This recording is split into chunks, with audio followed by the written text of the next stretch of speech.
ಎಲ್ಲರಿಗೂ ನಮಸ್ಕಾರ. Curious minds Kannada YouTube ಚಾನಲ್ಗೆ ಸ್ವಾಗತ. ನಾನು ನಿಮ್ಮ ಸೈನ್ಸ್ ಫೆಸಿಲಿಟೇಟರ್ ಪೂಜಾ. ಈ ವಿಡಿಯೋದಲ್ಲಿ ನಾವು 6ನೇ ತರಗತಿಯ ವಿಜ್ಞಾನ ವಿಷಯದ ಕಾಂತಗಳೊಂದಿಗೆ ಆಟ ಪಾಠದ ಅಭ್ಯಾಸ ಪ್ರಶ್ನೋತ್ತರಗಳನ್ನು ನೋಡ್ತಾ ಹೋಗೋಣ. ಮೊದಲನೇ ಮೇನ್, ಕೆಳಗಿನವುಗಳಲ್ಲಿ ಬಿಟ್ಟ ಸ್ಥಳ ತುಂಬಿ. ಮೊದಲನೇದು, ಕೃತಕ ಕಾಂತಗಳು ಡ್ಯಾಶ್ ಡ್ಯಾಶ್ ಮತ್ತು ಡ್ಯಾಶ್ಗಳಂತಹ ವಿವಿಧ ಆಕಾರಗಳಲ್ಲಿ ತಯಾರಿಸಲ್ಪಡುತ್ತವೆ. ಉತ್ತರ: ದಂಡಕಾಂತ, ಕುದುರೆಲಾಳಾಕಾರದ ಕಾಂತ ಮತ್ತು ಸ್ತಂಭಾಕೃತಿ. ಎರಡನೇದು, ಕಾಂತದ ಕಡೆಗೆ ಆಕರ್ಷಿಸಲ್ಪಡುವ ಪದಾರ್ಥಗಳನ್ನು ಡ್ಯಾಶ್ ಎಂದು ಕರೆಯುತ್ತಾರೆ. ಉತ್ತರ: ಕಾಂತೀಯ ಪದಾರ್ಥಗಳು.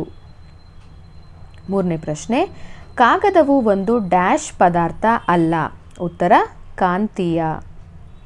ನಾಲ್ಕನೇ ಪ್ರಶ್ನೆ, ಪುರಾತನ ದಿನಗಳಲ್ಲಿ ನಾವಿಕರು ದಿಕ್ಕುಗಳನ್ನು ಕಂಡುಹಿಡಿಯಲು ಡ್ಯಾಶ್ ತೂಗು ಹಾಕುತ್ತಿದ್ದರು. ಉತ್ತರ: ನೈಸರ್ಗಿಕ ಕಾಂತಗಳನ್ನು.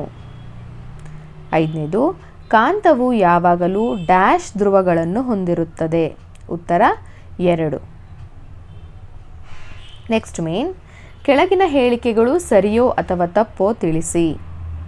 ಮೊದಲನೇದು, ಸಿಲಿಂಡರ್ ಆಕಾರದ ಕಾಂತಕ್ಕೆ ಒಂದೇ ಒಂದು ಧ್ರುವವಿದೆ. ತಪ್ಪು. ಎರಡನೇದು, ಕೃತಕ ಕಾಂತಗಳು ಗ್ರೀಸ್ನಲ್ಲಿ ಕಂಡುಹಿಡಿಯಲ್ಪಟ್ಟವು. ಉತ್ತರ: ಸರಿ. 3, ಕಾಂತದ ಸಜಾತೀಯ ಧ್ರುವಗಳು ಒಂದಕ್ಕೊಂದು ವಿಕರ್ಷಿಸುತ್ತವೆ. ಉತ್ತರ: ಸರಿ. 4ನೇದು, ಗರಿಷ್ಠ ಪ್ರಮಾಣದ ಕಬ್ಬಿಣದ ರಜಗಳು ದಂಡಕಾಂತದ ಮಧ್ಯಭಾಗಕ್ಕೆ ಅಂಟಿಕೊಳ್ಳುತ್ತವೆ. ತಪ್ಪು. 5ನೇದು, ದಂಡಕಾಂತವು ಯಾವಾಗಲೂ ಉತ್ತರ ದಕ್ಷಿಣ ದಿಕ್ಕನ್ನು ಸೂಚಿಸುತ್ತದೆ. ಸರಿ. 6, ಯಾವುದೇ ಸ್ಥಳದಲ್ಲಿ ಪೂರ್ವ ಪಶ್ಚಿಮ ದಿಕ್ಕನ್ನು ಕಂಡುಹಿಡಿಯಲು ದಿಕ್ಸೂಚಿಯನ್ನು ಬಳಸಬಹುದು. ಸರಿ. 7ನೇ ಪ್ರಶ್ನೆ, ರಬ್ಬರ್ ಒಂದು ಕಾಂತೀಯ ಪದಾರ್ಥ. ತಪ್ಪು. 3ನೇ ಪ್ರಶ್ನೆ, ಪೆನ್ಸಿಲ್ ಶಾರ್ಪ್ನರ್ ಅನ್ನು ಪ್ಲಾಸ್ಟಿಕ್ನಿಂದ ಮಾಡಲಾಗಿದ್ದರೂ ಕಾಂತದ 2 ಧ್ರುವಗಳಿಂದ ಅದು ಆಕರ್ಷಿತಗೊಳ್ಳುವುದನ್ನು ಗಮನಿಸಲಾಗಿದೆ. ಅದರ ಕೆಲವು ಭಾಗಗಳನ್ನು ತಯಾರಿಸಲು ಬಳಸಿರಬಹುದಾದ ಪದಾರ್ಥವೊಂದನ್ನು ಹೆಸರಿಸಿ. ಉತ್ತರ: ಪೆನ್ಸಿಲ್ ಶಾರ್ಪ್ನರ್ನ ಕೆಲವು ಭಾಗಗಳನ್ನು ತಯಾರಿಸಲು ಬಳಸಿರಬಹುದಾದ ಕಾಂತೀಯ ವಸ್ತು ಕಬ್ಬಿಣದಿಂದ ತಯಾರಿಸಲಾದ ಬ್ಲೇಡ್. 4ನೇ ಪ್ರಶ್ನೆ, ಕಾಂತವೊಂದರ ಒಂದು ಧ್ರುವವು ಮತ್ತೊಂದು ಕಾಂತದ ಇನ್ನೊಂದು ಧ್ರುವದ ಹತ್ತಿರ ಇಟ್ಟಿರುವ ಬೇರೆ ಬೇರೆ ಸ್ಥಾನಗಳನ್ನು ಕಾಲಮ್ 1 ತೋರಿಸುತ್ತದೆ. ಕಾಲಮ್ 2 ಪ್ರತಿ ಸಂದರ್ಭದಲ್ಲಿ ಅವುಗಳ ನಡುವಿನ ಕ್ರಿಯೆಯ ಫಲಿತಾಂಶವನ್ನು ಸೂಚಿಸುತ್ತದೆ. ಬಿಟ್ಟ ಸ್ಥಳವನ್ನು ತುಂಬಿ. ಕಾಲಮ್ 1ರಲ್ಲಿ ಕೊಟ್ಟಿರೋದು ಮತ್ತು ಕಾಲಮ್ 2ರಲ್ಲಿ ಕೊಟ್ಟಿರೋದು. ಕಾಲಮ್ 1ರಲ್ಲಿ ಉತ್ತರ ಧ್ರುವ, ಕಾಲಮ್ 2ರಲ್ಲಿ ಏನು ಬರುತ್ತೆ? ವಿಕರ್ಷಣೆ. ಕಾಲಮ್ 1 ಉತ್ತರ ದಕ್ಷಿಣ, ಕಾಲಮ್ 2ರಲ್ಲಿ ಆಕರ್ಷಣೆ. ಕಾಲಮ್ 1ರಲ್ಲಿ ದಕ್ಷಿಣ ಉತ್ತರ, ಕಾಲಮ್ 2ರಲ್ಲಿ ಆಕರ್ಷಣೆ. ದಕ್ಷಿಣ ದಕ್ಷಿಣ ವಿಕರ್ಷಣೆ.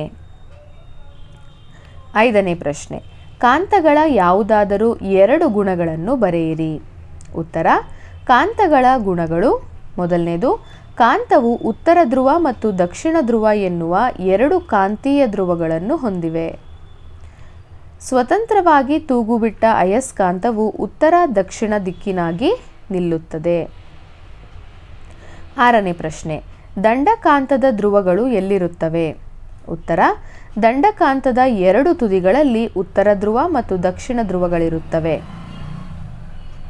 7ನೇ ಪ್ರಶ್ನೆ, ಒಂದು ದಂಡಕಾಂತವು ಅದರ ಧ್ರುವಗಳನ್ನು ಸೂಚಿಸುವ ಗುರುತುಗಳನ್ನು ಹೊಂದಿಲ್ಲ.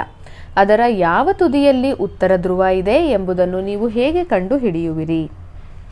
ಉತ್ತರ: ಒಂದು ದಂಡಕಾಂತದ ಮಧ್ಯಭಾಗಕ್ಕೆ ದಾರವನ್ನು ಕಟ್ಟಿ ಗಾಳಿಯಲ್ಲಿ ಸ್ವತಂತ್ರವಾಗಿ ತೂಗಿಬಿಡಬೇಕು.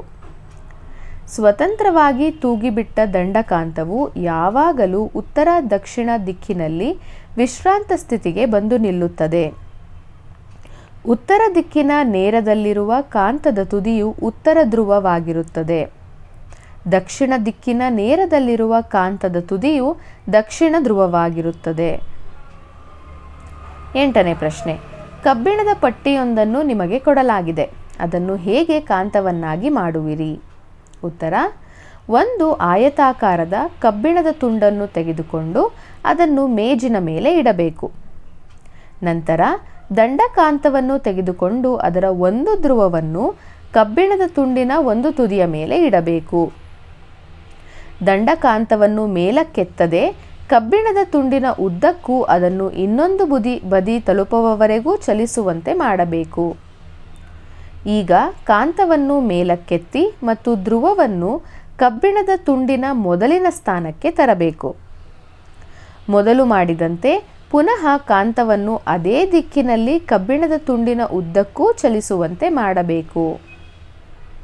ಇದೇ ರೀತಿ ಸುಮಾರು 30 ರಿಂದ 40 ಬಾರಿ ಕ್ರಿಯೆಯನ್ನು ಪುನರಾವರ್ತಿಸಬೇಕು.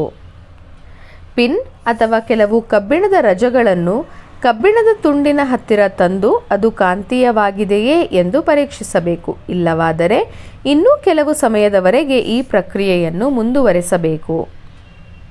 ಹೀಗೆ ಕಬ್ಬಿಣದ ಪಟ್ಟಿಯನ್ನು ಕಾಂತವನ್ನಾಗಿ ಮಾಡಬಹುದು.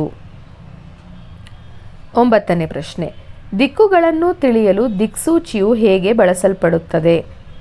ಉತ್ತರ: ದಿಕ್ಸೂಚಿಯು ಮೇಲ್ಭಾಗದಲ್ಲಿ ಗಾಜಿನ ಹೊದಿಕೆ ಇರುವ ಒಂದು ಸಣ್ಣ ಪೆಟ್ಟಿಗೆಯಾಗಿರುತ್ತದೆ. ಸ್ವತಂತ್ರವಾಗಿ ತಿರುಗಬಲ್ಲ ತಿರುಗಣಿಯ ಮೇಲೆ ನಿಂತಿರುವ ಕಾಂತೀಕರಿಸಿದ ಸೂಜಿ ಪೆಟ್ಟಿಗೆಯೊಳಗಿರುತ್ತದೆ. ದಿಕ್ಕುಗಳನ್ನು ಗುರುತು ಮಾಡಿರುವ ಒಂದು ಫಲಕವನ್ನೂ ಸಹ ದಿಕ್ಸೂಚಿ ಹೊಂದಿದೆ. ನಾವು ದಿಕ್ಕುಗಳನ್ನು ತಿಳಿಯಲು ಬಯಸುವ ಸ್ಥಳದಲ್ಲಿ ದಿಕ್ಸೂಚಿಯನ್ನು ಇಡಬೇಕು. ವಿಶ್ರಾಂತ ಸ್ಥಿತಿಗೆ ಬಂದಾಗ ಅದರ ಮುಳ್ಳು ಉತ್ತರ ದಿಕ್ಕನ್ನು ಸೂಚಿಸುತ್ತದೆ. ಫಲಕದಲ್ಲಿ ಉತ್ತರ ದಕ್ಷಿಣ ಗುರುತುಗಳು ಕಾಂತಸೂಜಿಯ 2 ತುದಿಗಳ ನೇರದಲ್ಲಿ ಬರುವ ತನಕ ದಿಕ್ಸೂಚಿಯನ್ನು ತಿರುಗಿಸಬೇಕು. ಕಾಂತಸೂಜಿಯ ಉತ್ತರ ಧ್ರುವವನ್ನು ಗುರುತಿಸಲು ಸಾಮಾನ್ಯವಾಗಿ ಅದಕ್ಕೆ ಬೇರೆ ಬಣ್ಣ ಬಳೆದಿರುತ್ತಾರೆ. 10ನೇ ಪ್ರಶ್ನೆ. ಒಂದು ಬಕೆಟ್ನಲ್ಲಿರುವ ನೀರಿನಲ್ಲಿ ತೇಲುತ್ತಿರುವ ಆಟಿಕೆ ದೋಣಿಯ ಸಮೀಪಕ್ಕೆ ವಿವಿಧ ದಿಕ್ಕುಗಳಿಂದ ಕಾಂತವೊಂದನ್ನು ತರಲಾಗಿದೆ. ಪ್ರತಿ ಸಂದರ್ಭದಲ್ಲಿ ಗಮನಿಸಿದ ಪರಿಣಾಮವನ್ನು ಕಾಲಮ್ 1ರಲ್ಲಿ ಕೊಟ್ಟಿದೆ. ಕಾಲಮ್ 2ರಲ್ಲಿ ಗಮನಿಸಿದ ಪರಿಣಾಮಗಳಿಗೆ ಸಂಭಾವ್ಯ ಕಾರಣಗಳನ್ನು ಒದಗಿಸಲಾಗಿದೆ. ಕಾಲಮ್ 1ರಲ್ಲಿರುವ ಹೇಳಿಕೆಗಳನ್ನು ಕಾಲಮ್ 2ರೊಂದಿಗೆ ಹೊಂದಿಸಿ ಬರೆಯಿರಿ. ಕಾಲಮ್ 1ರಲ್ಲಿ ಪ್ರಶ್ನೆಯನ್ನು ಓದಿ ಅದಕ್ಕೆ ಸರಿಯಾದ ಉತ್ತರವನ್ನು ನಾನು ಹೇಳ್ತಾ ಹೋಗ್ತೀನಿ.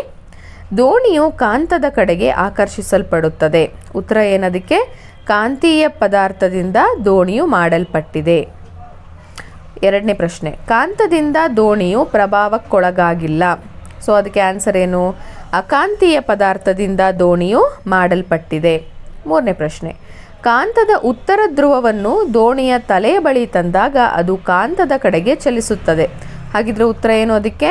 ದೋಣಿಯ ತಲೆಯ ಕಡೆ ದಕ್ಷಿಣ ಧ್ರುವ ಇರುವಂತೆ ಕಾಂತವನ್ನು ಅದಕ್ಕೆ ಜೋಡಿಸಲಾಗಿದೆ. 4ನೇ ಪ್ರಶ್ನೆ. ಕಾಂತದ ಉತ್ತರ ಧ್ರುವವನ್ನು ದೋಣಿಯ ತಲೆಯ ಬಳಿ ತಂದಾಗ ಅದು ಕಾಂತದಿಂದ ದೂರಕ್ಕೆ ಚಲಿಸುತ್ತದೆ.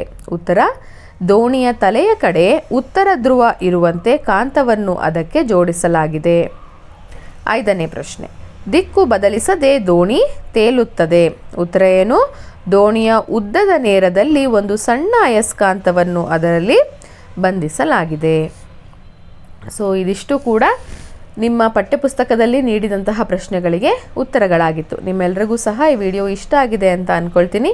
ಇಷ್ಟ ಆಗಿದರೆ ದಯವಿಟ್ಟು ಲೈಕ್ ಮಾಡಿ, ಶೇರ್ ಮಾಡಿ. ಹಾಗೆ ನೀವಿನ್ನೂ ನಮ್ಮ ಚಾನಲನ್ನು ಸಬ್ಸ್ಕ್ರೈಬ್ ಮಾಡ್ಕೊಂಡಿಲ್ಲ ಅಂತ ಅಂದರೆ ದಯವಿಟ್ಟು ಸಬ್ಸ್ಕ್ರೈಬ್ ಮಾಡ್ಕೊಳ್ಳಿ ಅಂತ ಹೇಳ್ತಾ ಧನ್ಯವಾದಗಳು.